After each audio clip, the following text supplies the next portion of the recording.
நேயர்களை வணக்கம். ராஜ் நியூஸின் புகார் பெட்டி நிகழ்ச்சிக்கு உங்களை வரவேற்பதில் மிக்க மகிழ்ச்சி. அரசிற்கும் மக்களுக்கும் பாலமாய் திகழக்கூடிய இந்த புகார் பெட்டி நிகழ்ச்சியில் உங்கள் புகார்களை தெரிவிக்க வேண்டும் என்றால் திரையில் தெரிகின்ற எண்ணான 042424311361 என்ற தொலைபேசியினருக்கு தொடர்பு கொண்டு உங்கள் புகார்களை தெரிவிக்கலாம். தொடர்பு கொள்ள இயலவில்லை என்றால் உங்கள் புகார்களை கடிதம் மூலமாகவும் அனுப்பலாம். அனுப்ப வேண்டிய முகவரி புகார் பெட்டி, ராஜ் தொலைக்காட்சி, நம்பர் 32, போயஸ் 2வது தெரு, தேனாம்பேட்டை, சென்னை 6,18,000 என்ற முகவரிக்கு உங்கள் கடிதங்களை அனுப்பலாம். நிகழ்ச்சியின் தொடக்கமாக வந்திருக்கும் சிறப்பு விருந்தினர்களை வரவேற்றிருவோம். அகில இந்திய சட்ட விழிப்புணர்வு இயக்கத்தைச் சேர்ந்தவரும் வழக்கறிஞருமான திரு கரு ஜெயக்கண்ணன் அவர்களை வரவேற்றிருவோம். வணக்கம். வணக்கம் சார். உயர்நீதிமன்ற வழக்கறிஞருமான திரு மணி கங்காதரன் அவர்களை வரவேற்றிருவோம். வணக்கம் சார். கரு ஜெயக்கண்ணன் சார், இன்றைய நிகழ்ச்சி உங்கள்கிட்ட இருந்தே ஆரம்பிக்கலாம். நிறைய பகுதியில் பார்த்தீங்கன்னா கனிம வள கொள்ளைங்கிறது அதிகமாக இருக்குது. அரசு கொடுக்குற அளவை விடவும் அதிகமாக இந்த மணல், கல், ஜல் எல்லாமே எடுத்துகிட்டு போகிறாங்க.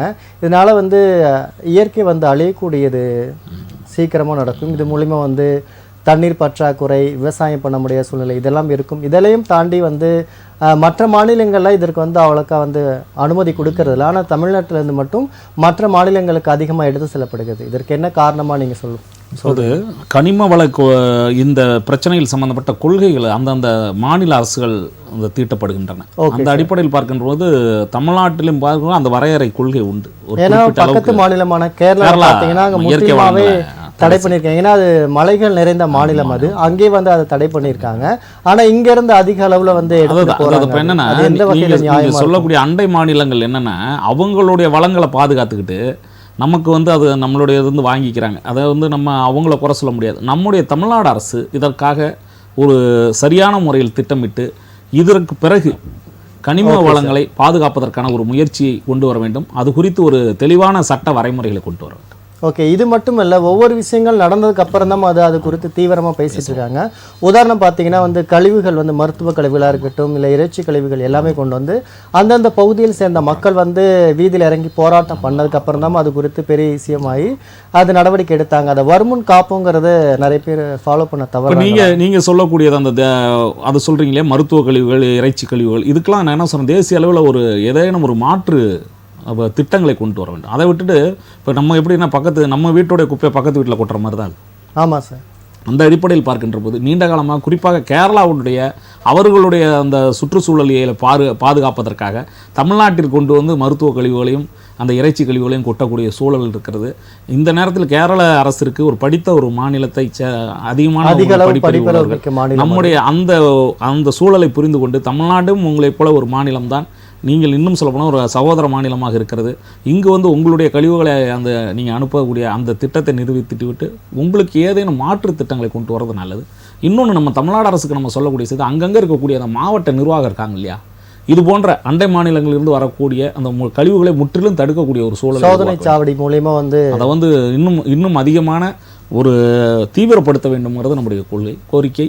இன்னொரு செய்தி என்னென்னா, கழிவுகள் மட்டும் இல்லை, இப்போ மணல் பார்த்தீங்கன்னா எல்லா ஆறுகளிலும் இருக்கக்கூடிய மணலை ஒரு குறிப்பிட்ட அளவுக்கு மேலே தோண்டியே இன்றைக்கி அந்த மணல் பரப்பு முழுமையாக தண்ணி வந்துச்சுன்னா கூட அது முழுமையாக போய் சேராது. ஆமாம் சார். அந்த சூழலை உருவாக்கி இருக்கிறார்கள். மணல் மாஃபியா என்று சொல்லக்கூடிய அளவிற்கு தமிழ்நாட்டிலே மணலை கடத்தக்கூடிய நபர்கள் இருக்கிறார்கள். ஒரு லாரிக்கு அனுமதி வாங்கிட்டு கிட்டத்தட்ட 100 லாரிக்கு மணலை கொள்ளையடிக்கக்கூடிய சூழலும் இருக்கிறது. தொடர்ந்து பேசலாம். நிகழ்ச்சியோட முதல் அழைப்பாளர்.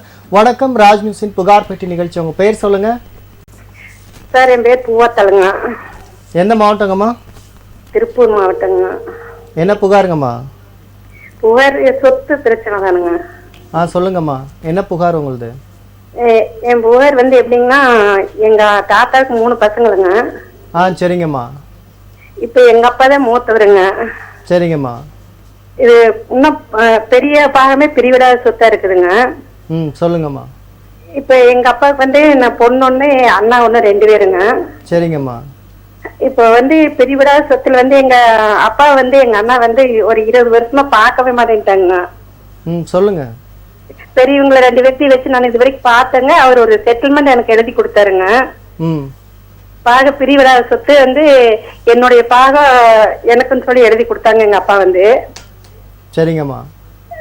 அது மேல இப்ப ஈஸ்வரன் அண்ணன் வந்து என் மேல ஒரு கேஸ் போட்டாங்க எங்க அப்பா மேலே என்ற வேலைங்க. சொல்லுங்கம்மா. இல்ல இப்போ உங்களுக்கு என்ன தீர்வு வேணுங்கம்மா? இப்ப எனக்கு வந்து அப்பா எழுதி கொடுத்தது செல்லுமா செல்லாதான்னு கேட்கலன்ட்டு அவங்க பத்திரப்பதிவு இதை பதிவு பண்ணிக்கிறாங்க. ஓகேம்மா, உங்களுடைய புகாருக்கான தீர்வுக்கான வழியில் நம்முடைய மணி கங்காதரன் அவர்கள் வழங்குவார். அம்மா வணக்கம்மா. சரிங்க சார், வணக்கம். வணக்கம்மா. அப்பா தானே உங்களுக்கு நீங்கள் 3 பேருங்களாம்மா? அப்பா கூட பண்ணி 3 பேருங்க. அப்பா பார்ட்டிஷன் பண்ணி அப்பாவுக்கு வந்து சொத்து தானே உங்களுக்கு எதுனாரு? ஆமாங்க. இப்ப வந்து பாக பிரிவுங்க இல்லைங்க, தாத்தா வேலையும் ஒண்ணு இருக்குதுங்க. பிரிக்காத? ஆமா சார். ஓ, பிரிக்காம உங்க அண்ணனுக்கு இல்லாம உங்களுக்கு எழுதிட்டாங்க? 3 இப்ப வந்து ஐயா கேட்டு வர்ற அது எழுதிட்டாங்க. சரிம்மா. அவங்க வந்து எங்க அண்ணா வந்து எங்க வேலையுமே அப்பா வேலையும் கேஸ் போட்டாங்க. நாங்க வந்து 3ஆ பழிச்சு அண்ணனுக்கு ஒரு பாக விட்டுட்டு அப்பாவுக்கு ஒண்ணு எனக்கு ஒண்ணு 3ஆ பெற்றுக்கலாம்னு சொன்னாங்க. சரிம்மா. அதுக்கு அவங்க ஒத்துக்கவே மாட்டேங்கிறாங்க. அதனால அப்பா வந்து எழுதி கொடுத்து எனக்கு செல்லுமா செல்லாதான்னு கேக்குறத தவிட்டு கூட்டுங்க. இல்லம்மா, ஒண்ணு இல்ல. அது பூர்வீக சொத்தா இருந்தா அப்படி வந்து உங்க தாத்தா சொத்தா இருந்தா உங்க அண்ணனுக்கும் அதுக்கு உங்க அண்ணனுக்கும் அதுல ஷேர் உண்டு. இல்ல குடுக்குறேங்க. 3ஆ பழிச்சு அப்பா வாழாம எனக்கு கொடுத்தா போதுங்க. ஆனா அவர் ஒரு வாழை எடுத்துக்கிட்டுன்னு சொல்றேங்க. அப்ப உங்களுக்கு கண்டிப்பா செல்லுபடி ஆகுமா? அப்பா சொத்து எனக்கு செல்லுபடியாங்க. கண்டிப்பா செல்லுபடி ஆகும். அப்பா இருக்காரா இப்போ? அப்பா இறந்துட்டாங்க, அண்ணாவும் இறந்துட்டாருங்க. இப்ப அண்ணா பையனுமே மனைவியும் இருக்கிறாங்க. ஓகே ஓகே, கண்டிப்பா செல்லுபடி ஆகுமா? அந்த செட்டில்மெண்ட் கண்டிப்பா செல்லுபடி ஆகும். ஆமா. சரி சரி. அத பத்திரப்பதிவுக்குள்ள வந்துட்டு எங்களுக்கு ஆளு பாதியா பிரிவிடணும்னு கேக்குறாங்க. இந்த சொத்து பாதியா? ஆமாங்க. இப்போ உங்க இந்த செட்டில்மெண்ட் எழுதிட்டு நீங்க வந்து அதுக்கப்புறம் உங்க பேர்ல பட்டெல்லாம் மாத்திட்டீங்களாமா? பட்டா மாத்திரக்கு வந்து பூர்வீக சொத்துங்கன்னா மாத்திர 2 பேர்த்து மாத்தணும்னு சொல்றாங்க. செட்டில்மெண்ட் காமிச்சே மாத்தலாமா நீங்க? அது 2 பேர்த்துக்கு மாத்தணும்னா ஆளுக்கு பாதியா சொத்து போயிருன்னு சொல்றாங்க. ஏன்னா அப்பா இறந்த பிறகு அப்பாவோட ஷேர் தனியா நிக்குதுல. ஆமாங்க. அப்ப அந்த அப்பாவோட ஷேர் 2 பேருக்கு தானே ஷேர் பாதி போவோம். அப்படின்னு தான் சொல்றாங்க. அப்படிதான் போவாது. ஆமா. இப்ப அப்பா இருக்கு சொல்லி நீங்க மாத்திருந்தா ஓகே. சரிங்க. அப்பா இறந்த பிறகு அப்பாவுக்கு ஒரு ஷேர் வருதுல. ஆமாங்க. அப்பா ஷேர் அப்ப உங்க அண்ணனுக்கு அதுல பாதி வரும், உங்களுக்கும் பாதி வரும். அதுல இப்ப நாங்க 20 வருஷமா வச்சு நாங்களும் கூட்டிட்டு வந்து வச்சு பாத்துங்க சார். ஹலோ. சரி சார், சொல்லுங்க சார், சொல்லுங்க. நம்ம நிகழ்ச்சி முடிஞ்சா உங்களுக்கு தொடர்பு கொள்றேன் நானு. சரிங்க சார். சரிங்க சரிங்க சரிங்க சரி. ஓகேங்கம்மா, நிகழ்ச்சி கலந்தமை நன்றி. தொடர்ந்து நிகழ்ச்சியோட இணைந்திருங்கள். சார், நம்ம வந்து இது குறித்து பார்த்துருந்தோம். அந்த கனிம வள கொள்ளையினால வந்து பார்த்தீங்கன்னா அதிக கிராமப்புற பகுதிகள் உள்ளவர் அதிகமாக பாதிக்கிறாங்க. ஏன்னா பார்த்தீங்கன்னா அந்த பகுதியில் நிலத்தடி நீர்மட்டம் வெகுவாக குறைஞ்சிரும். மரங்கள் போன்ற செடிகள் வந்து முற்றிலுமாக அழிகிறது. அந்த கனிம வளங்களை மிகப்பெரிய டாரஸ் லாரிகள் மூலமாக ஏற்றிட்டு போகிறனால விபத்து அதிகமாக ஏற்படுங்கிறது ஒரு குற்றச்சாட்டு இருக்குது.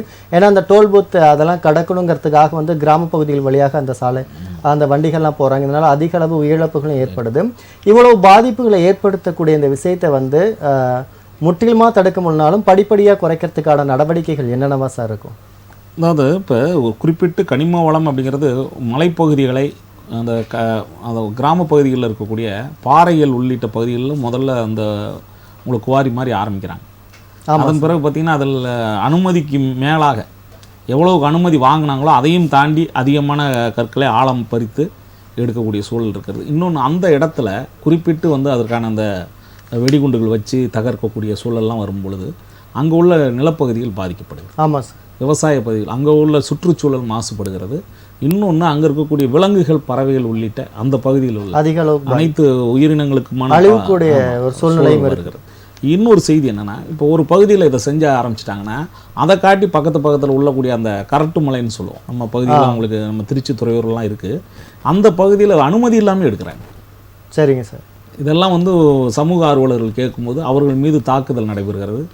சமீப காலங்களாக தொடர்ச்சியாக சமூக ஆர்வலர் மீது தொடர்ச்சியான இந்த நிறைய கல்லாம் வெட்டி எடுத்ததுக்கு அப்புறம் அந்த பகுதியை அப்படியே விட்டுறாங்க பாதுகாப்பு இல்லாமல். அதில் நிறைய தண்ணீர் தேங்கி என்ன சொல்கிறது, நிறைய பேர் உயிருக்கு சூழ்நிலை சூழலாக வருகிறது. இன்னொன்று, அதனால் பார்த்தீங்கன்னா தொற்று நோய்கள் அந்த தண்ணியில் வந்து பார்த்திங்கன்னா அசுத்தம் வர்றது பிறகு மாசு காரணமாக அங்கே இருக்கக்கூடிய அந்த பகுதிக்கு தண்ணீரில் கழிவு நீர் கலக்கிறது, இந்த மாதிரியான சூழல்லாம் இருக்குது. இதையெல்லாம் தடுப்பதற்கான முயற்சிகளை அந்தந்த பகுதியில் உள்ள மக்கள் அதற்கான முன்னேற்பாடுகளை செய்ய வேண்டும்.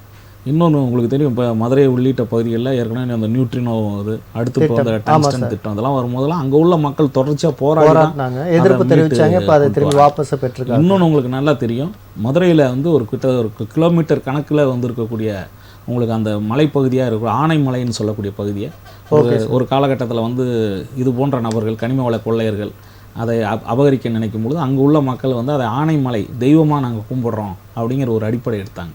Okay sir. அது மாதிரி நான் என்ன சொல்கிறேன்னா, அன்றைக்கு இயற்கையில் வந்து ஒவ்வொரு பகுதியும் காப்பாற்றுவதற்கு வந்து கோயில்கள் அமைத்து இந்த மாதிரி அதாவது அவர்கள் என்ன காரணத்தால் அமைச்சாங்களோ இன்னைக்கு அப்படி இருந்தால் மட்டும்தான் அதை பாதுகாக்கக்கூடிய சூழல் இருக்கிறது. மற்ற எதுவாக இருந்தாலும் என்ன காரணமாக சொல்லி வந்து அந்த ஒரு காரணத்துக்காகவாவது மலைகளை பாதுகாப்பதற்கு அங்கங்கே இருக்கக்கூடிய கோயில்களை நம்ம பராமரிக்க வேண்டிய சூழலில் இருக்கிறோம். அதாவது பொதுவாகவே என்ன சொல்கிறேன், நீர்நிலைகளையும் மலைப்பகுதிகளையும் இன்னும் இயற்கை வளங்களையும் பாதுகாக்காத ஒரு சமூகம் எதிர்காலத்தில் அழிந்து போகும் என்பதுதான் உண்மை. ஓகே சார், தகவலுக்கு நன்றி சார். மணிகங்காதரன் சார், நம்ம பேசுறதுக்கு முன்னாடி அழைப்பாளர் வந்துட்டாங்க, பேசி நம்ம தொடரும் சார். வணக்கம், ராஜ்நியூஸின் புகார் பெட்டி நிகழ்ச்சி. உங்கள் பேர் சொல்லுங்கள். முத்தழகு சார். என் முத்தழகு. முத்தழகுங்களா? எந்த மாவட்டம்? திருச்சி, சேலம் மாவட்டம் சார். என்ன புகாருங்க? அது இதுங்க சார், ஒரு 8 மணி முதலமைச்சர் செல்லுக்கு அனுப்பிச்சிருக்கேன் சார். எது குறித்துங்க ஐயா? கோயில் சம்பந்தமா சார். கோயில் ஏற்கனவே உங்களுக்கு போன்ல சொல்லி உங்களுக்கு கூட சொல்லியிருக்கேன். கோயில் பண்ணிட்டாங்கன்னு சொல்லிட்டு சொல்லியிருந்தேன் சார். அதுக்கு தான் பதிலே கொடுக்க மாட்டாங்க. 8 மணிக்கு அந்த பதில் வந்து பரிசீலனையில் உள்ளது, பரிசீலனை சொல்றாங்க. சரிங்க ஐயா. இதனால என்ன ஒண்ணுமே இல்லைங்க சார். அதனால அதிகாரிகள் வந்து ஒன்றும் ஸ்டெப் எடுக்கிறதில்ல. சரிங்க. சட்டசபையில் ஒரு தீர்மானம் போட்டு அதிகாரிகளுக்கு வேலை வாங்க சொல்லி ஏதாவது தீர்மானமா போட்டு கூட நடவடிக்கை எடுக்கலாம் சார். எதுக்கு தீர்மானம் போடுறாங்க? சரிங்க ஐயா. நீங்க அடுத்து என்ன பண்ணணும்ங்கிறதுக்காக பொதுமக்கள் மேடம் 30 நாள்ல பரிசீலிக்கணும், இல்லைன்னா 10 நாள்ல பரிசீலிக்கணும், அவங்களுக்கு தீர்வு காண வேண்டும், இல்லைன்னா ஏதாவது காரணம் சொல்லி ஃபைலை க்ளோஸ் பண்ணலாம். அதை செய்ய மாட்டாங்க சார். ஓகேங்க ஐயா, நீங்க அடுத்து என்ன பண்ணணும் அப்படிங்கிறதுக்கான தீர்வுக்கான வழியில் நம்முடைய புகார் பெட்டி மூலமா அந்த சட்டசபை நடந்துட்டு இருக்கு சார். அதாவது தீர்மானம் நிறைவேற்ற பொதுமக்கள் மனுக்களை தீர்வு காணும் மொழி ஏதாவது செய்யணும் சார். ஐயா, இது வந்து ஐயா வந்து புகார் பெட்டி நிகழ்ச்சியோட நோக்கம் வந்து தீர்வுக்கான வழிகளை சொல்லுவாங்க, நீங்க தான் அதை செயல்படுத்தணும். சரிங்களா? இப்போ நீங்க நீண்ட காலமா புகார் கொடுத்துருக்கீங்க, அது மீறி நடவடிக்கை எடுக்கலன்னு சொல்றீங்க. ஓகே, அது மீறி வந்து நடவடிக்கை எடுக்கணும்னா என்ன வழிகள்ங்கிறத வந்து நம்முடைய கரு ஜெயக்கன் அவர்கள் வழங்குவார். அதை நீங்க விரிவா செயல்படுத்துங்க. ஐயா, உங்களுடைய கோரிக்கை நியாயமானது. நீங்க சொல்லக்கூடிய அனைத்து தரப்புக்கும் அனுப்பிச்சிருக்கீங்க இல்லையா? அது சம்பந்தப்பட்டதை என்ன பண்ணிருக்கீங்க? தொடர்ச்சியா அதோடைய அங்க உள்ள அதிகாரிகள் மட்டத்தில் நீங்க தம்மம்பட்டியில எங்க நீங்க நேரில் போனாலும் என்கிட்ட ஒரு பதில் தராங்க. முதலமைச்சர் செல்லுக்கு வந்து தனியாக அனுப்பிச்சாங்க சார். 1 2 3 அப்படின்னு சொல்லி கொடுத்துறாங்க. இல்ல தம்மம்பட்டியில ஐயா கொஞ்சம் கேட்டு வாங்கி பேசுங்க. தம்மம்பட்டியில எங்க? சொல்லுங்க. நீங்க தம்மம்பட்டியில எந்த பகுதி? காந்திநகர். தம்மம்பட்டி காந்திநகர். இல்ல இப்ப இந்த நீங்க சொல்லக்கூடிய அந்த கோயில் பிரச்சனையில உங்களுடைய நேரடி திருச்சி மாவட்டம் சார். கோயில் வந்து திருச்சி மாவட்டம். திருச்சி மாவட்டத்துல எங்க இருக்கு? துறையூர் சார். துறையூர். துறையூர்ல இருக்கா? பஸ் ஸ்டாண்ட் பின்னாடி, பஸ் ஸ்டாண்ட் கலக்கல பக்கம் இருக்கு சார். அது என்ன கோயிலுங்க? ஏமங்கரப்பு கோயிலுங்க. எங்க குலதெய்வம் கோயிலுங்க சார். பேட்டாயம்மன், ஏமங்கரப்பு 2 கோயில் இருக்கு. ரெண்டுமே ஒண்ணு வீடா பட்டா கொடுத்துருக்காங்க. ஒண்ணு வந்து எங்க கையில கணக்குல காட்டலைங்க சார். அது அந்த கோயில் வந்து உங்களோட குடும்ப கோயிலுங்களா இல்ல சமூகத்து கோயிலா? இல்ல குடும்ப கோயிலுங்க. குலதெய்வ கோயில். இல்ல அதுல உங்களுக்கு என்ன செய்யணும்னு எதிர்பார்க்குறீங்க? அதாவது எங்க கோயிலுக்கு அந்த இடமே இல்லைங்க சார். சர்வே பழைய சர்மானம் 72 சார்.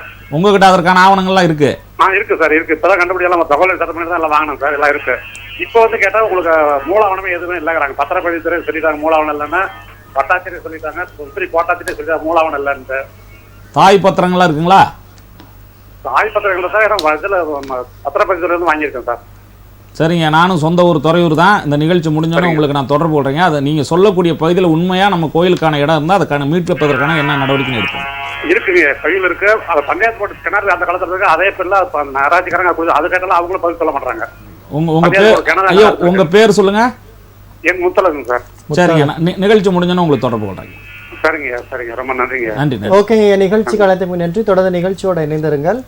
மணிகங்காதரன் சார், இப்போ நம்ம வங்கிகளில் பார்த்தீங்கன்னா வந்து நிறைய முறைகேடுகள்னு சொல்லலாம், சரியான பதிலும் சொல்லாமல் இருக்கலாம். நம்ம ஒரு சாமானிய மக்கள் போனாலுமே வந்து நிறைய பதில் சொல்கிறதில்ல. இதே ஓரளவு வந்து நல்ல என்ன சொல்கிறது சப்போர்ட் மூலயமா போனாங்கன்னா அவங்கள உட்கார வச்சு அவங்கள ட்ரீட் பண்ணுற விதமே தனியாக இருக்குது. இந்த சாதாரண மக்கள் போனாலே அந்த எரிஞ்சு விழுறது அந்த மாதிரி நிறைய சம்பவங்கள் நடந்துட்டு தான் இருக்குது. இது குறித்து அவங்க வந்து ரொம்ப பாதிக்கப்பட்டாங்கன்னா எப்படி அவங்க வங்கிகள் மீது புகார் வழக்கு தொடுக்கிறது சார்? வங்கிங்க மேலே கொடுக்குறது அங்கே இருக்கிற பிரான்ச் மேனேஜர்கிட்ட கொடுக்கலாம், அதுக்கப்புறம் ரீஜனல் மேனேஜர்கிட்ட கொடுக்கலாம். அதை தாண்டி கொடுக்கணும்னா நம்ம ஆர்பிஐ கிட்டேயும் கொடுக்கலாம். சரின்றது ஆர்பிஐ தான். இன்றைக்கி பேங்க்குன்னு பார்த்தோம்னா வந்து இன்றைக்கி சமீபத்தில் தமிழ்நாடு அரசு ஒரு தீர்மானம் நிறைவேற்றிருக்காங்க. அதன் பிறகு வந்து ஒரு லோன் வாங்கிட்டா வந்து பார்த்தீங்கன்னா அவங்கள போய் தொடர்ச்சியாக தொந்தரவு பண்ணுறது, அவங்க இருந்து பணத்தை பறிக்கிறதுக்கான குண்டர்கள் அனுப்புவாங்க. இது குறித்து இப்போ தமிழக அரசு அறிவிப்பு வெளியிட்டிருக்காங்க. அதில் வந்து என்னன்னா, நீங்கள் வந்து வலுக்கட்டாயமாக போயிட்டு அவங்கள டிஸ்டர்ப் பண்ணுறது, அவங்கள அச்சுறுத்துறது, ஏதாவது நீங்கள் திட்டம் பண்ணிங்கன்னா 3 வருஷத்துலேருந்து 5 வருஷம் வரை தண்டனை அப்படின்னு சொல்லி ஒரு ஜியோ பாஸ் பண்ணியிருக்காங்க. Okay sir. இப்போ இதில் என்னன்னா, இதில் ஆல்ரெடி நம்ம ராஜ் டிவியில் நிறைய இதில் நம்ம பேசியிருக்கோம், பல இதில் நம்ம பேசியிருக்கோம், அதுக்கான சட்டங்களை கொண்டு வரணும்லாம் நம்ம பேசியிருக்கோம். ஆமாம் சார். இதில் என்ன நம்ம பெருசாக நம்ம பார்க்கணும்னா, இதை வந்து இன்றைக்கி வந்து இது தமிழக அரசு நிறைவேற்றிருக்காங்க. அதே சமயத்தில் சர்பாசின்னு ஒன்று இருக்குது. சர்பாசி ஆக்ட்னு 2005 கொண்டு வந்தாங்க. ஓகே. அப்போ அந்த ஆக்டை வந்து குறைந்தபட்சம் தமிழகத்தில் வந்து அதில் வந்து இம்ப்ளிமெண்ட் பண்ணக்கூடாது. அந்த ஆக்டோட நோக்கம் என்ன? அந்த நீங்கள் 3 மாதம் நீங்கள் வந்து இப்போ ஒரு பொருள் வாங்குறீங்க, 3 மாதம் இஎம்ஐ கட்டலைன்னா அவங்க வந்து ஆக்ஷனில் விட்டு அந்த பொருளை எடுத்துருவாங்க. சரி. அது வீடாக இருக்கட்டும், வேறு எதுவாக இருந்தாலும் சரி.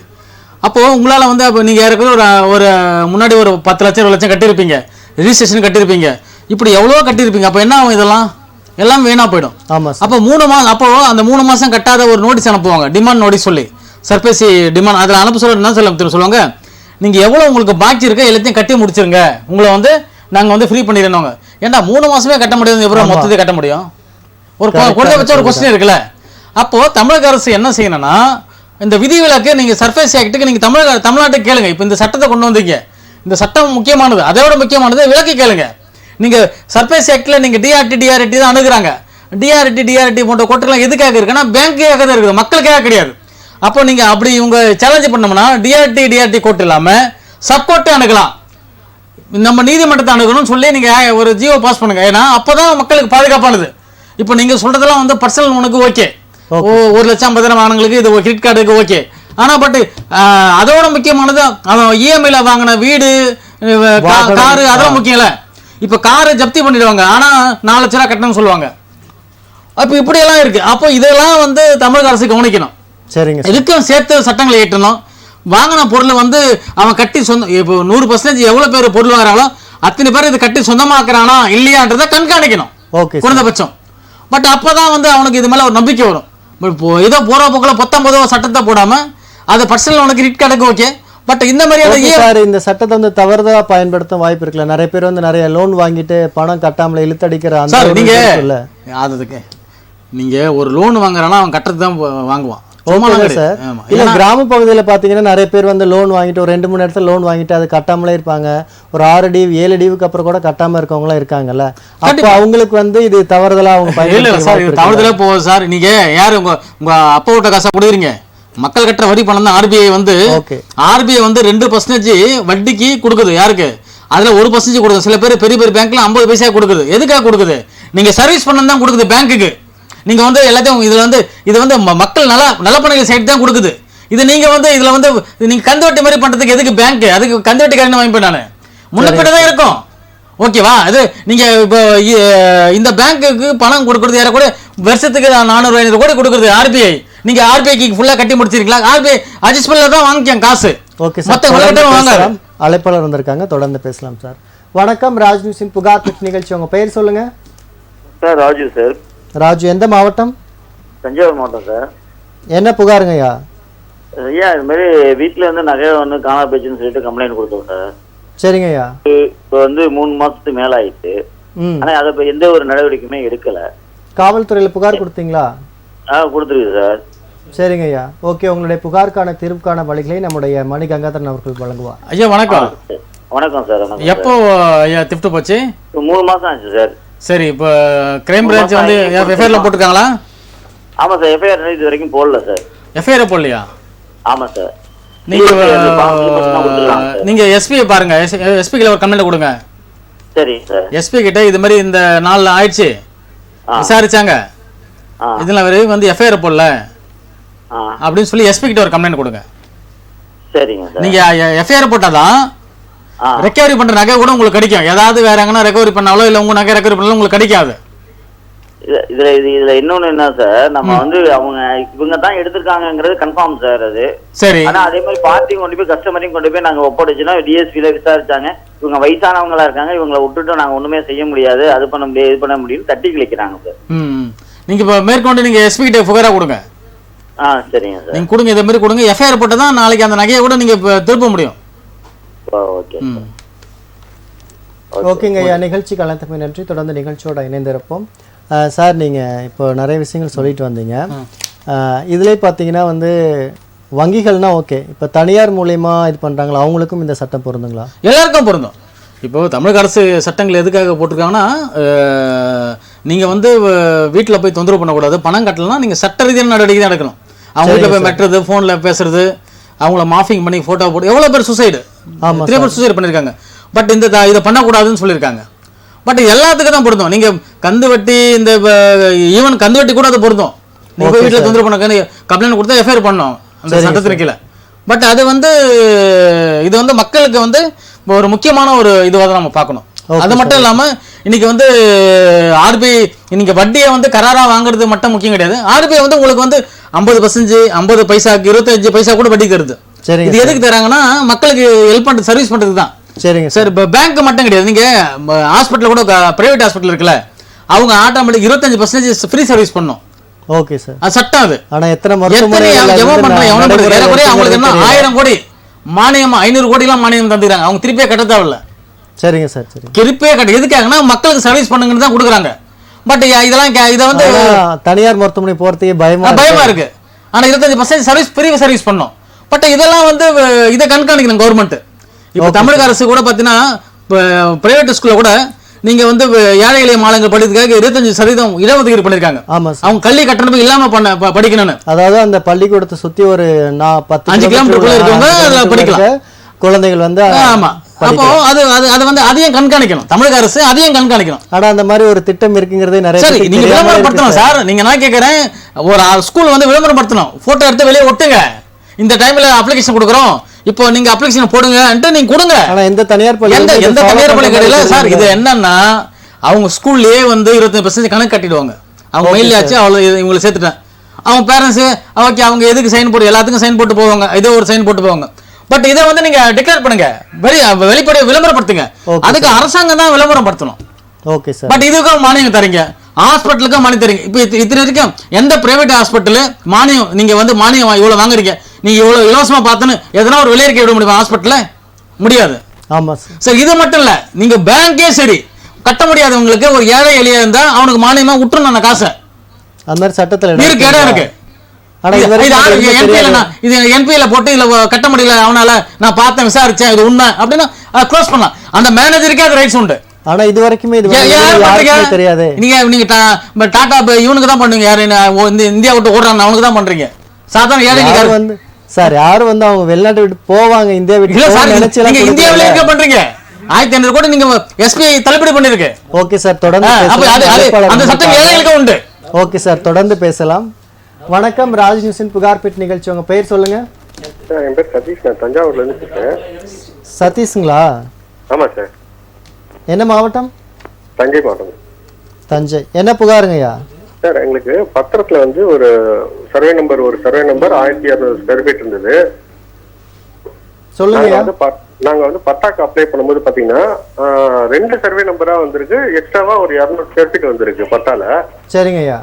இதனால பின்னாடி ஏதாவது ப்ராப்ளம் வருமா, இல்ல நாங்க மாத்தணுமா, யாருக்கு அணுகணும் சார் இது? ஓகேங்க, உங்களுடைய புகாருக்கான தீர்வுக்கான வழிகளை நம்முடைய ஜெயக்கண்ணன் அவர்கள் வழங்குவார். இப்போ நீங்கள் இருக்கக்கூடிய தஞ்சை மாவட்டத்தில் அந்த உங்கள் பட்டா வாங்குறதுல சர்வே நம்பர் மாறி இருக்கா? இல்ல 2 எனக்கு வந்து பத்திரத்துல ஒரு சர்வே நம்பர் தான் இருக்கு. உங்களுடைய பகுதிக்கு ஒரு சர்வே நம்பர் தான்? ஆமா. இப்ப பாத்தீங்கன்னா என்னோட பகுதி வந்து பாத்தீங்கன்னா 314/20. சரிங்க.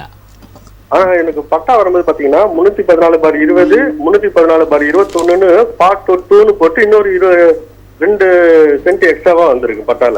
அது என்ன காரணம்? அந்த 2 சென்ட் வேற யாருக்காவது சேர வேண்டியதா இருக்கலாம். சரிங்களா? அதனால இப்பவே நீங்க அதை சரி பண்ணீங்க. ஏன்னா நாளைக்கு அது சம்பந்தப்பட்டதை உங்களுக்கு உங்க மேல ஏதாவது புகார் ஆயிடக்கூடாது. சரிங்களா?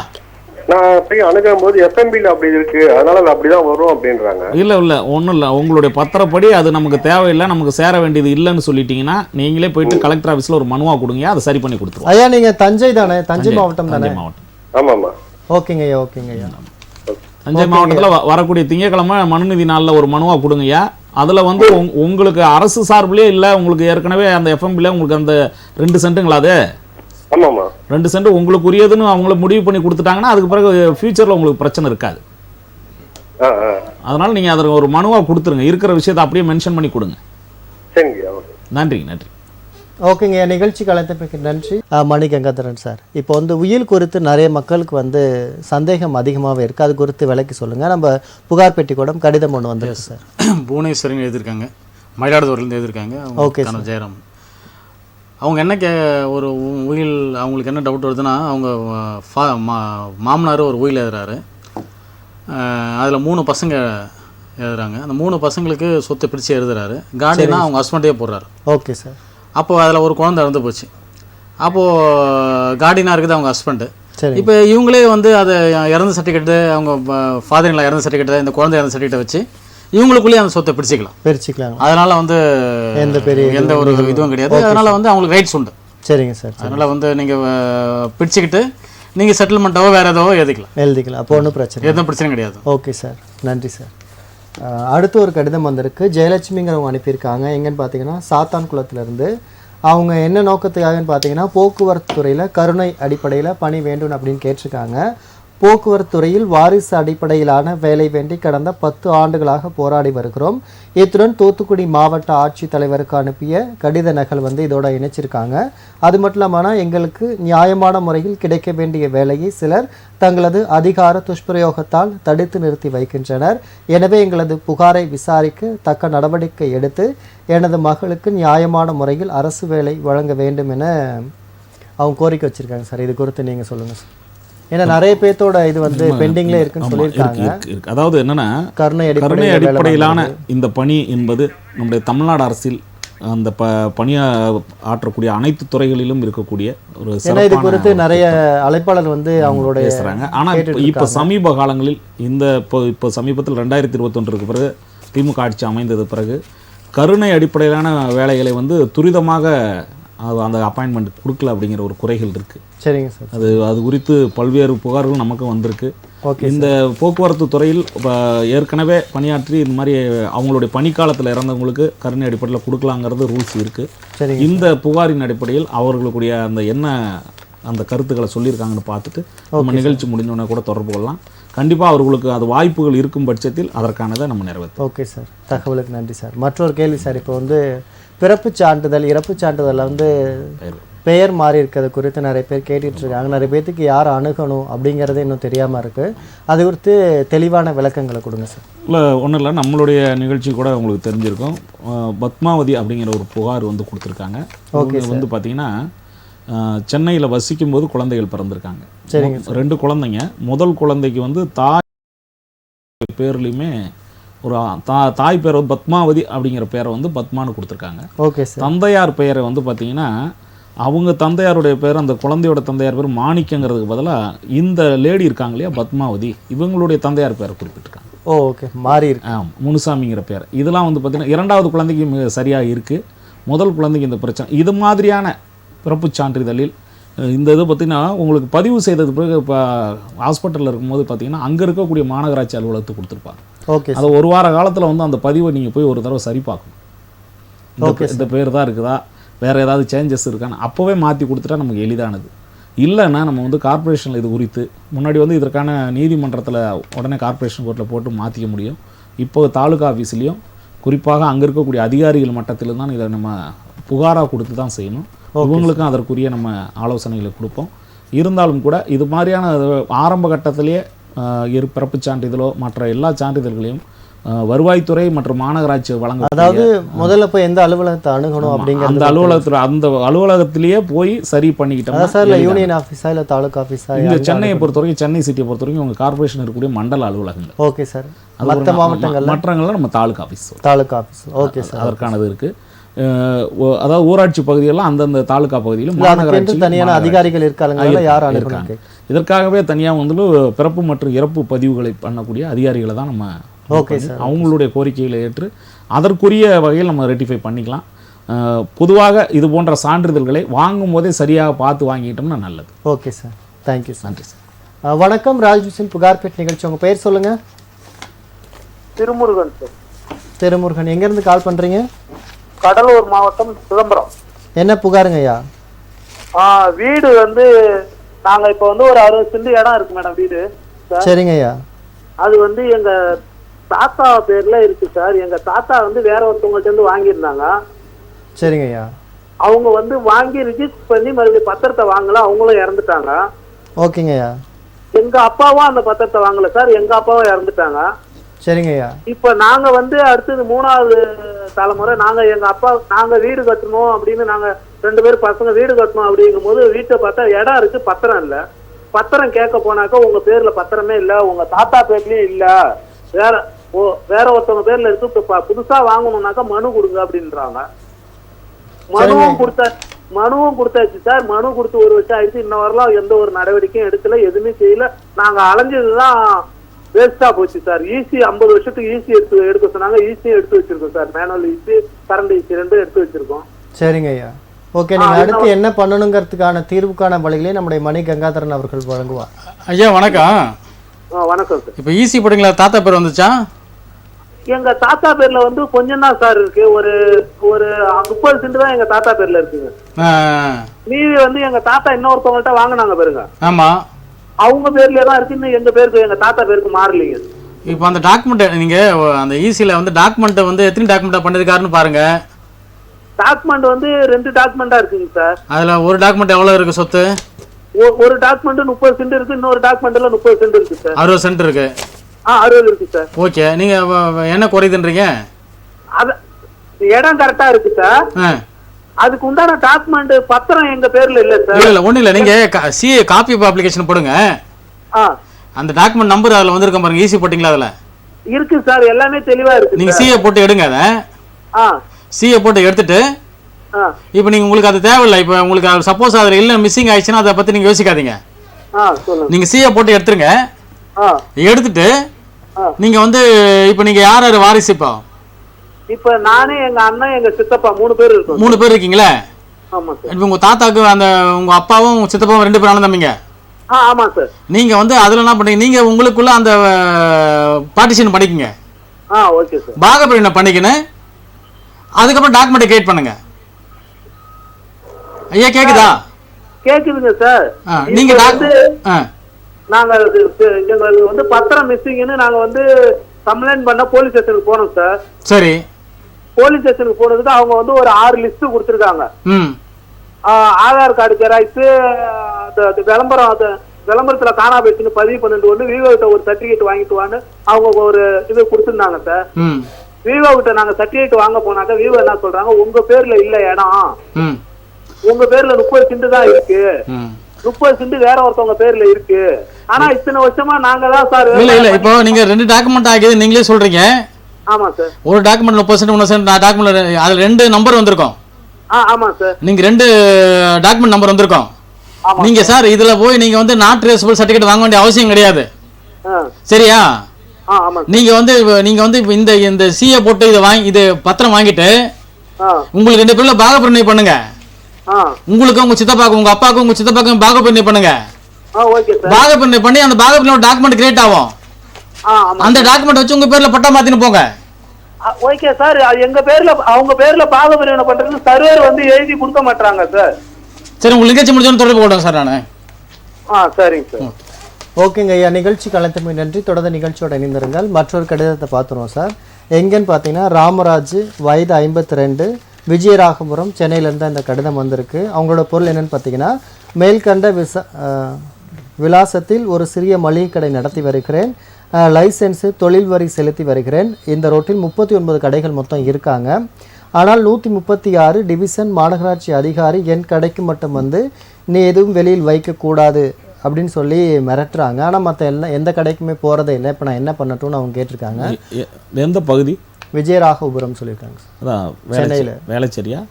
இல்லை, அதை அவங்க மென்ஷன் பண்ணல, இதான் மென்ஷன் பண்ணியிருக்காங்க. விஜயராகபுரம் சென்னைன்னு மட்டும் போட்டு. ஒன்றும் இல்லைப்பா, அதிகாரிகள் வந்து யார் மிரட்டுறாங்களோ அவங்க மேலே நம்ம மேல் அதிகாரிகளுக்கு புகார். ஓகே, அதான் அவங்க விரிவாக கேட்குறாங்க சார், எந்த அதிகாரியை பார்க்கறது அப்படின்னு. நம்ம அவங்க பேர் புகார்தாரர் பேர் என்ன சொன்னீங்க?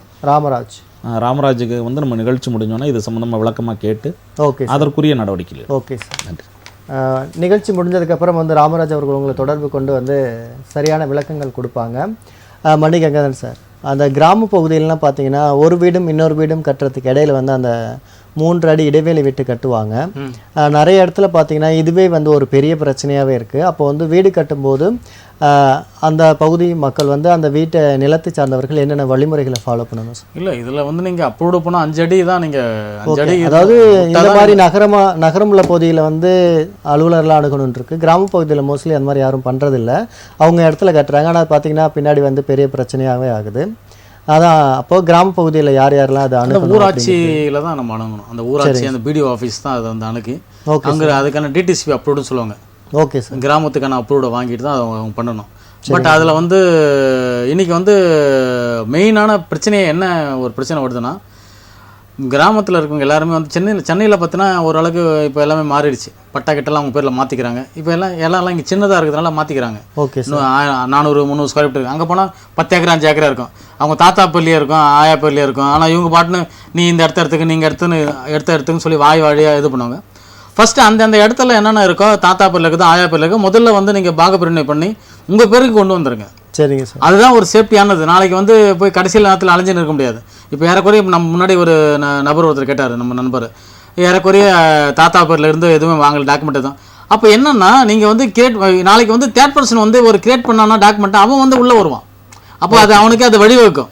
அதனால என்ன இடம் இருக்கோ, உங்களுக்கு 1 சென்ட் இருக்கோ, 2 சென்ட் இருக்கோ, 3 சென்ட் இருக்கோ, 100 ஏக்கரா இருக்கோ, முதல்ல டாக்குமெண்ட் கிரியேட் பண்ணி உங்கள் பேரில் கொண்டு வந்துருங்க. அப்படி நீங்க கொண்டு வந்தா மட்டும்தான் அது வந்து உங்க இடமா ஆகும். Document okay sir. இப்போ தந்தை ஒருத்தர், அவங்களுடைய மகன் வந்து 4 பேர் இருப்பாங்க. அவர் இறந்துருப்பாரு. அப்போ வந்து அவரோட அது வந்து பூர்வீக சொத்தா இருக்கும். அப்போ வந்து இவங்க பேர்ல மாத்தோம்னா இவங்க 4 பேருமே ஒத்து வர மாட்டாங்கல்ல. யாராவது ஒருத்தர் பேர்ல மாத்தி அதுக்கப்புறம் பாகப்பிரிவு இல்லை, அப்படி தேவையில்லை. சரி, அவர் இறந்துறாலும் டெத் சர்டிஃபிகேட் இருந்தால் போதும். சப்போஸ் பத்திரம் இல்லையா, அவர் மேலே பட்டம் இருந்தால் போதும். Okay sir. அதை வச்சு நம்ம டிவைட் பண்ணிக்கலாம். அதனால வந்து இவங்க வாரிசு சர்டிஃபிகேட் மட்டும் வாங்கினா போதும். அதை வச்சு நம்ம பண்ணிக்கலாம். அது ஒரு பெரிய விஷயம் கிடையாது. Okay sir. பட் இவர் வரலையா, பட் அதுக்கும் ஒரு வழி இருக்கு. 4 பேர் பிரிக்க வர மாட்டாரு, சில பேர் புண்டு பிடிப்பானுங்க. ஆமா, எங்கெங்கேயே 1000 கோடி 2000 மொத்தம் தேர்ட் பர்சன் எவ்வளோ வேணா சாப்பிடுவான். அண்ணன் தம்பிங்க ஒரு 10 ரூபா சாப்பிட விட மாட்டான். ஆமா சார். அவன் நல்லா இருக்கும். இது ஒரு கல்ச்சராகவே இருக்கு. இன்னைக்கு தமிழ்நாடு முழுக்க இது இருக்கு. போய் இப்போ 1 லட்ச ரூபா கூட அர்த்தனுக்காக விட்டுருவான். தம்பியோ ஒரு அண்ணனோ ஒரு 50,000 ஒரு 10,000 சாப்பிடணும் கூட மனசு வராது. ஆமா சார். அப்போ அப்படி பாகப்பிரிவினை பண்ணாத இருக்கணும், பாகப்பிரிவினை வழக்கு விட்டு நம்ம கோர்ட்லேயே போடலாம். அவங்களை எதிர்த்தரப்பு ஆளா சேர்த்து ஒரு ஆர்டர் வாங்கி நம்ம பிடிச்சிக்கலாம். அது சீக்கிரமா முடிஞ்சிடும். Okay sir. அதனால வந்து அது ஒரு பெரிய விஷயம் கிடையாது. இருக்கிற சொத்தை வந்து நீங்க வந்து மெயின்டைன் பண்ணி இது பண்ணுங்க. ஓகே. அதனால வந்து இன்னைக்கு வந்து இன்னொரு விஷயம், கிராமப்புறத்துல ஒரு பெரிய ஒரு அச்சுறுத்தல் என்னன்னா சார், தொடர்ந்து பேசலாம். அழைப்பாளர் இருக்காங்க. வணக்கம், ராஜ்நியூஸின் புகார் பெட்டி நிகழ்ச்சி. உங்க பெயர் சொல்லுங்க. செல்லம்பட்டு துரைகிருஷ்ணன். செல்லம்பட்டு துரைகிருஷ்ணன். எந்த மாவட்டத்தில் வருங்க? கள்ளக்குறிச்சி மாவட்டம். என்ன புகாருங்க ஐயா?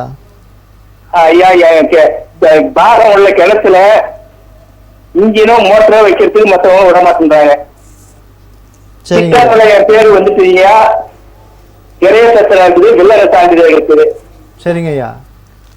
இருந்தும் அவங்க அந்த இடத்துல போய் இது பண்ண மோட்டார இன்ஜினை வச்சு இறக்கி போகும்போது அவங்க தகராறு பண்ண வராங்க ஐயா, அச்சுறுத்தல் பண்றாங்க. ஓகேங்க, நீங்க அடுத்து என்ன பண்ணணுங்கிறதுக்கான தீர்வுக்கான வழியை நம்முடைய கரு ஜெயக்கண்ணன் அவர்கள் வழங்குவார். ஐயா, இது சம்பந்தமா ஏதாவது புகார் கொடுத்துருக்கீங்களா? புகார் கம்ப்ளைண்ட் கொடுத்துருக்கேன் சார், தங்கராபுரம் போலீஸ் ஸ்டேஷன். அந்த புகார் சம்பந்தமா என்னங்க விசாரணை பண்ணாங்க? விசாரணை ஐயா, நீங்க சர்வேயரை வச்சு அழகா சர்வேயரை வச்சு சார், அதுக்கும் சம்பந்தப்பட்ட இடத்துக்கும் எனக்கு சம்பந்தம் இல்லைங்க சார். அதுல நீங்க அளக்க சொல்லினீங்கன்னா நான் என்ன சார் அளக்கத்து தேவையில்லைன்னு அளக்கத்துக்கு பணம் கட்டிட்டேன். சரிங்க, இப்ப அளக்காம வச்சிருக்காங்க. ஆமா. இன்னொரு நினைவூட்டு கடிதம் வந்து அளக்க சொல்லி கொடுங்கயா. அப்படி இல்லைன்னா கலெக்டர் ஆஃபீஸ்ல திரும்ப ஒரு மனு கொடுங்க. கலெக்டர் ஆஃபீஸ்ல கொடுத்துருக்கீங்க? கலெக்டர் ஆஃபீஸ்ல இன்னொரு நினைவூட்டல் கடிதம் கொடுங்க. அப்படியே அதுல நடவடிக்கை எடுக்கணும். நம்ம புகார் பெட்டி சார்பா உங்களுக்கு பேசுறோங்கய்யா. நன்றிங்க. ஓகே, ரொம்ப நன்றி. நன்றி, வணக்கம். ஓகே, நிகழ்ச்சி காலத்துக்கு நன்றி. தொடர்ந்து நிகழ்ச்சியோட இணைந்திருங்கள் சார். நீங்கள் உங்களுடைய கருத்து சொல்லியிருந்தீங்க, அதை பதிவு பண்ணுங்க சார். அப்போது இன்றைக்கி வந்து இது கிராமப்புறத்தில் இருக்குது. இன்னொரு அச்சுறுத்தல் என்னன்னா, இன்றைக்கி வந்து முதல்ல நீங்கள் ஒரு கொஸ்டின் கேட்டீங்க, எல்லாமே அழிஞ்சிட்டே வருதுன்னு. ஒரு காலத்தில் வந்து சிட்டுக்குருவி அழிஞ்சிச்சு. ஆமாம் சார். இப்போ அழிஞ்சிட்ட பிறகு விளையாட்டா சிட்டுக்குருவிலாம் காலி, அப்படியே விளையாட்டா சின்ன வயசுல இருக்கு. அதன பிறகு பாம்பு எல்லாம் எங்கேயுமே இல்லை, மோஸ்ட்லி எல்லாம் காலியாச்சு. பாம்பு குள்ளநரி எல்லாமே பார்க்கறது கிடையாது. ஆமாம் சார். அது ஒரு சாப்டர் முடிஞ்சு போச்சு. அதன் பிறகு வந்து குளம் ஏரியெல்லாம் காணா போயிடுச்சு. ஆமாம் சார், முடிஞ்சு போச்சு. அது ஆக்கிரமிச்சு எங்கே போச்சு, இப்போ இடத்துக்கு எங்கே இருக்க தடைமை எல்லாம் போயிடுச்சு, முடிஞ்சு போச்சா. அதன் பிறகு இப்போ வந்து விவசாயம் அழிஞ்சிட்டு வருது. ஆமாம் சார். விவசாயத்தில் என்ன பார்த்தோன்னா இல்லை, எனக்கு என்ன ஒரு கேள்வினா, மற்ற எந்த ஒரு நிறுவனமாக இருந்தாலும் தான் உற்பத்தி பண்ணுற பொருளுக்கான விலை வந்து அவங்க நிர்ணயம் பண்ணுறாங்க. ஆனால் விவசாயிகள் அதை மட்டும் அது முடியல. அது சொல்ல வரேன். அப்போ விவசாயத்தில் என்னென்னா, இப்போ வந்து நீங்கள் வந்து விவசாயம் பண்ணல, அது தரிசு நிலமாக வந்து புஞ்ச நிலமாக வந்து 10 வருஷமாக பயிரிடாமல் இருக்குன்னா 10 வருஷம் கழிச்சு தான் வந்து லேஅவுட் போகிறதுக்கு VORலாம் பர்மிஷன் கொடுப்பாங்க. Okay sir. ஆனால் இப்போ என்னென்னா, நீங்கள் போட்ட ஒரே மாதத்தில் பர்மிஷன் கொடுக்கணும்னு சொல்லி சட்டம் எழுதியிருக்காங்க. இது எந்த வகையில் நான் சொல்லுங்கள் நான் கேட்குறேன். இப்போ நீங்கள் இந்த விவசாயத்தை அழிச்சிட்டீங்க, அப்போ பயிரையும் பார்க்க முடியாது. விவசாயம் எல்லாத்தையும் குளம், ஏரி, கொட்டை, மரங்கள் எல்லாத்தையும் அழிச்சாச்சு. இப்போது இதையும் அழிக்கிறீங்க. இதை அழிச்சிட்ட பிறகு அதுக்கப்புறம் யார் இருப்பா? மனிதன் இருக்க மாட்டான். இதெல்லாம் அழிஞ்சிச்சுன்னா இதெல்லாம் சங்கிலி தொடர்பு. இதெல்லாம் அழிஞ்சு அதிகபட்சம் 30, 20 வருஷம் 50 வருஷம் மனிதன் இருக்க மாட்டான். மனிதன் அழிஞ்சிருவான். மியான்மர் மாதிரி கண்டிப்பாக நிலநடுக்கம் எங்கேயும் வரும். பட் இது எதுக்கு சொல்ல வரேன்னா, நான் நீங்கள் பாதுகாங்க, அதை வந்து நீங்கள் வந்து ஊக்குவீங்க, விவசாயத்தை ஊக்குவீங்க. எல்லாத்தையும் அழிச்சிட்டு அப்புறம் என்ன இருக்குது நாட்டில்? எதுக்கு அப்போ அரசாங்கம், மத்திய அரசாங்கம், எதுக்கு மாநில அரசாங்கம் இருக்குது? நீ குறைந்தபட்சம் அதை உருவாக்குங்க, அதை காப்பாற்ற பாருங்க. இப்படி தான் ஒரு இருக்குது. இப்போ நீங்கள் கேட்டீங்க, ஒரு அரிசி ஒரு நெல் ஒரு மூட்டை பார்த்தீங்கன்னா 900 ரூபாய் 800 ரூபாய் 1500. ரொம்ப கேவலமான விலையை வந்து ரொம்ப எவ்வளோ கம்மியாக கேட்கணும்னு கேட்குறான். லாரியத்தை வந்து போட்டா போராட்டிப்போ. அப்போ இந்த தைரியம் எப்படி வந்துச்சு நான் கேட்குறேன். அவன் குறைந்தபட்சம் அவன் ஒரு 20 மூட்டை ஒரு காணையில் ஒரு 15 மூட்டை வருதுன்னா எவ்வளோ கஷ்டப்பட்டு உழைப்பு கொண்டு வந்திருப்பான். 15 மூட்டைன்னா 15,000 ரூபாய். அதாவது ஒரு குடும்பமே சேர்ந்து அந்த அதுக்கு ஏறக்குறைய 3-4 மாசம் உழைச்சி தண்ணி விட்டு மோட்டர் விட்டு அதை வந்து நரம்புகளை அடிச்சு ஆடு மேய்க்காம பாதுகாத்து அது அந்த இடத்த கொண்டு வரதுக்கு அவன் சீர் பண்ணி எவ்வளோ வருஷம் உழைச்சிருப்பான். வெறும் 5,000 ரூபாய். 5,000 அதுவும் அவனுக்கு ஒழுங்காக கிடைக்கிறதுக்கு அந்த பணமும். பட் அந்த இது என்ன, அவனுக்கு ஒரு மரியாதையை உருவாக்கு. விவசாயம் பண்ணுறானா குறைந்தபட்சம் அது எதுக்கு விலையை ஏற்றுறீங்க, ஃபோனுக்கு விலையை ஏற்றுறீங்க, அதுக்கு எதுக்கு சம்மந்தம் இல்லாததுக்கே விலையை ஏற்றுறீங்க, அரிசிக்கு அதுக்கு ஏற்றுங்க, அவன் விற்கிறத நிர்ணயம் பண்ணுங்க. இப்போ நல்லா கேட்குறேன், டிமாண்டே வருதுல்ல, அவன் பண்ணுற மாதிரி டிமாண்ட் ரொம்ப இருக்குதுன்னா அரிசி சாப்பாடு இருக்க முடியாது. அப்போ டிமாண்ட் அதிகமாக வருதுன்னா அதுக்கு விலையை ஏற்று குறைந்தபட்சம் அவனுக்கான ஒரு இது, அவனுக்கு குறைந்தபட்சம் மானியம் கொடு. இப்போ ஒரு 15 மூட்டை பண்ணான்னா 5,000 ரூபாய் போடுறா, ஒரு 30,000 ரூபாய் கூட அவனுக்கு அவன் பண்ணுறதை ஊக்குவி. அப்போ அப்படிதானே அவன் பண்ண முடியும். பட் அதுவும் பண்ணுறது கிடையாது.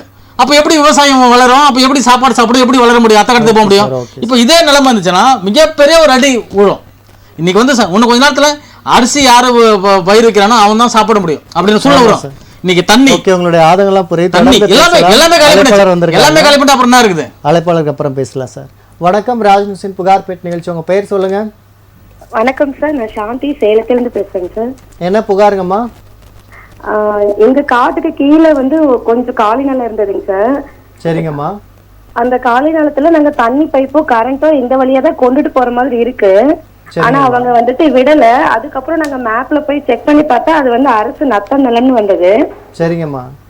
இப்போ நாங்க வந்து அந்த அரசு நத்த நிலமா இருக்கும்போது தண்ணி பைப்பு கரண்ட் கொண்டு போலாங்களா, இல்ல அதுல ஏதாவது சிரமங்களா? அவங்க சொந்த கொண்டாடுறவங்க எங்க நிலம்னு சொல்றாங்க. ஆனா அது வந்து ப்ராப்பரா அவங்க பட்டா எதுவும் பண்ணல.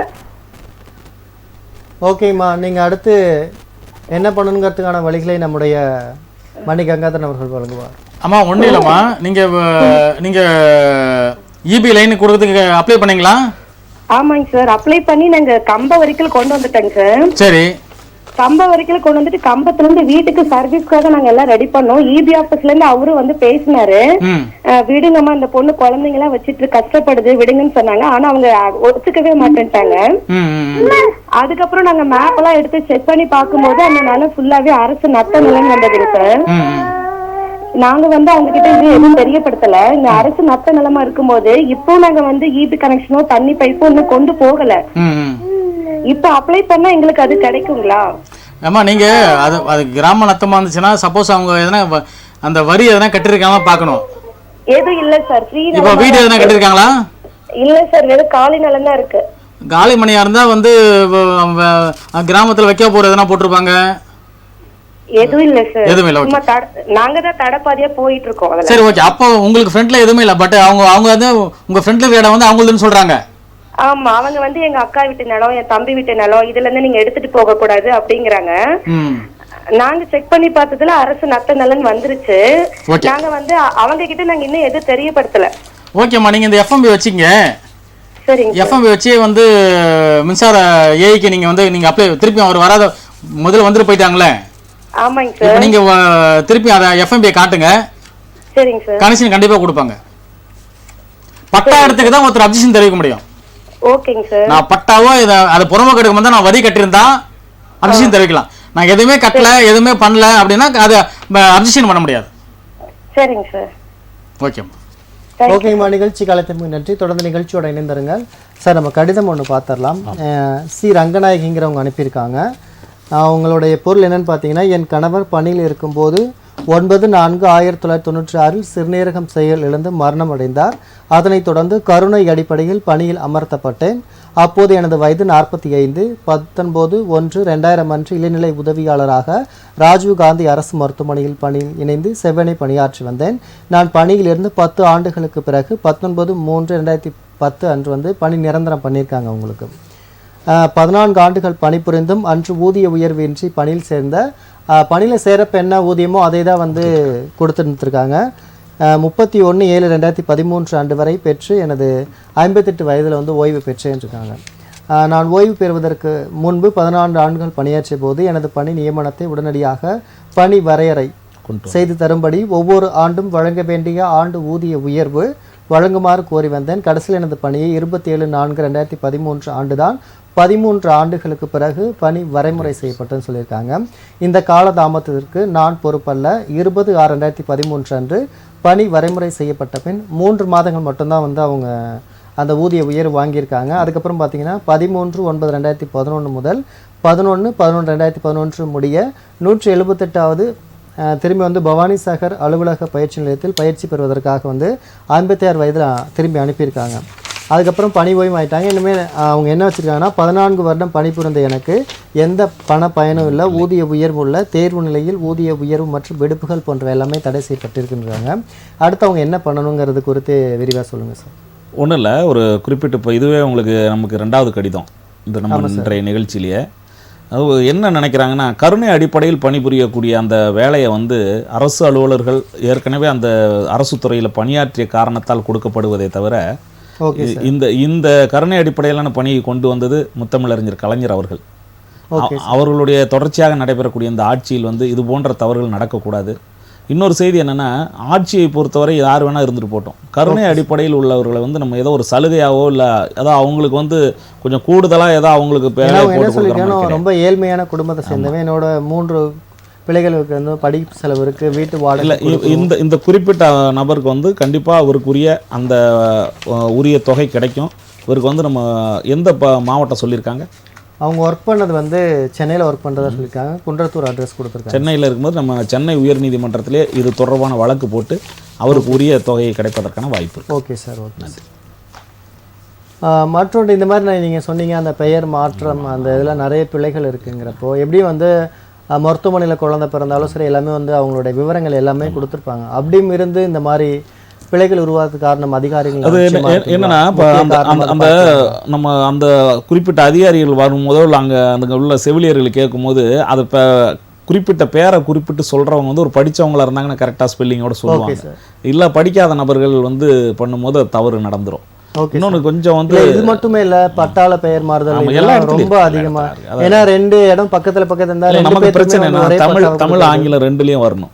Okay sir. நம்ம தமிழ் ஆங்கிலம் 2லயும் வந்தால் தான் உங்களுக்கு அது ஆவணமா இருக்கும். சரிங்க. தமிழில் உச்சரிக்கக்கூடிய பேர்கள் சில நேரங்கள் ஆங்கிலத்தில் வேற மாதிரி இருக்கும். ஆமாம் சார். இந்த பிரச்சனைகள் இருக்கு. அதனால இது நான் என்ன சொல்றேன், ஒவ்வொரு அலுவலகங்களையும் இதற்கான ஒரு ஸ்பெஷல் செல் ஓகே சார் அதை உருவாக்கினா மட்டும்தான் இந்த குறைகளை நீக்க முடியும்.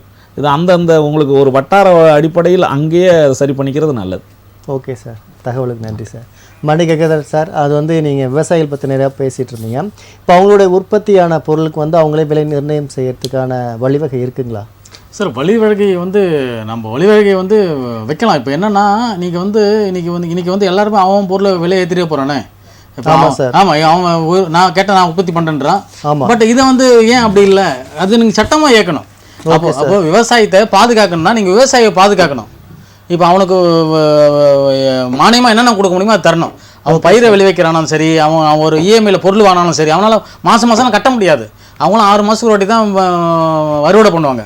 பட் அவனுக்கு ஏற்ற மாதிரி நீ சூழ்நிலை உருவாக்கு. அவனுக்கெல்லாம் ஒரு ஸ்பெசிஃபிக்காக ஒரு நிறைய திட்டங்கள் எல்லாமே விவசாயிகளுக்கு அறிமுகப்படுத்தி தானே சார் இருக்காங்க. சார், திட்டங்களை வந்து இப்போ யாருக்கு பயன்படுத்துறீங்க நீங்கள்? எந்த திட்டங்களை நீங்கள் இந்த விவசாயிக்காக நல்ல திட்டங்கள் ஒன்று சொல்லுங்கள் சார். இன்னைக்கு எல்லாமே விவசாயி ஒன்று மாதம் ஒரு ஆண்டுக்கு 100 விவசாயி விட்டு போகிறான் சார்.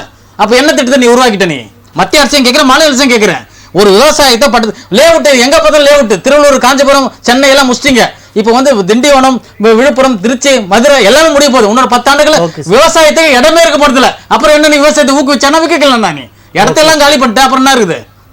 அப்புறம் நீ விவசாயத்தை ஊக்குவிக்கல் திட்டங்களை போடுற எதுக்கு? வீட்டை வேசிலமில் உட்காந்து திட்டங்களை போட்டுருப்பியா? அதெல்லாம் வந்து நீங்க வந்து ஒரு சின்ன ஒரு இடம் அவன் விவசாயம் பண்றானா, விவசாயம் பண்றதுக்கான சூழ்நிலை உருவாக்கு. அவன் விவசாயமே பண்ணக்கூடாது அப்படின்னு சூழ்நிலை உருவாக்காத. சரிங்க சார், சரிங்க சார். உங்கள் தகவலுக்கு நன்றி சார். நம்ம நிகழ்ச்சியோட நிறைவு பகுதிக்கு வந்துட்டோம். நேர்களே, நம்ம நிகழ்ச்சியோட நிறைவு பகுதிக்கு வந்துட்டோம். உங்கள் புகார்களை தெரிவிக்க வேண்டும் என்றால் திரையில் தெரிகின்ற எண்ணான 044224311361 என்ற எண்ணிற்கு தொடர்பு கொண்டு உங்கள் புகார்களை தெரிவிக்கலாம்.